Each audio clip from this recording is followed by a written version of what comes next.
Hello అండి, hi. అందరు ఎలా ఉన్నారు? అందరు బాగున్నారని అనుకుంటున్నా. ఉల్లిగడ్డ పులుసు ఎలా తయారు చేసుకోవాలో చూసేద్దాం. ఇప్పుడు ఒక గిన్నె పెట్టుకొని గిన్నెలో మంచిగా ఆయిల్ పోసుకోవాలి.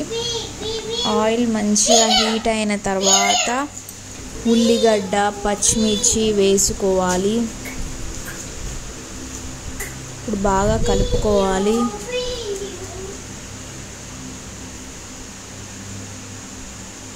కొంచెం తగినంత సాల్ట్ వేసుకున్నాను ఉల్లిగడ్డలు మంచిగా వేగనీకి. బాగా కలుపుకోవాలి. ఇప్పుడు ఉల్లిగడ్డ, పచ్చిమిర్చి బాగా వేగినాయి కదా. ఇప్పుడు తగినంత అల్లం పేస్ట్, తగినంత పసుపు వేసుకొని బాగా కలుపుకోవాలి. మంచిగా కలుపుకున్నాం కదా. ఇప్పుడు ఇందాక ఆల్రెడీ మనం సాల్ట్ వేసుకున్నాం కాబట్టి అప్పుడు తగినంత సాల్ట్ చూసుకొని వేసుకోండి. తగినంత కారం వేసుకోండి. ఎక్కువ తినే వాళ్ళైతే ఎక్కువ కారం వేసుకోండి, తక్కువ తినే వాళ్ళైతే తక్కువ వేసుకోండి. మేము నార్మల్గా తింటాం కారం కాబట్టి నార్మల్గా వేస్తున్నాను.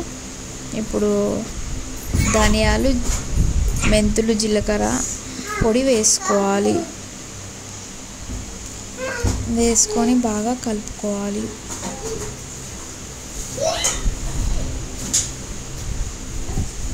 మంచిగా కలుపుకున్నాం కదా. ఇప్పుడు చింతపండు పులుసు అనేది ఇందులో పోసుకోవాలి.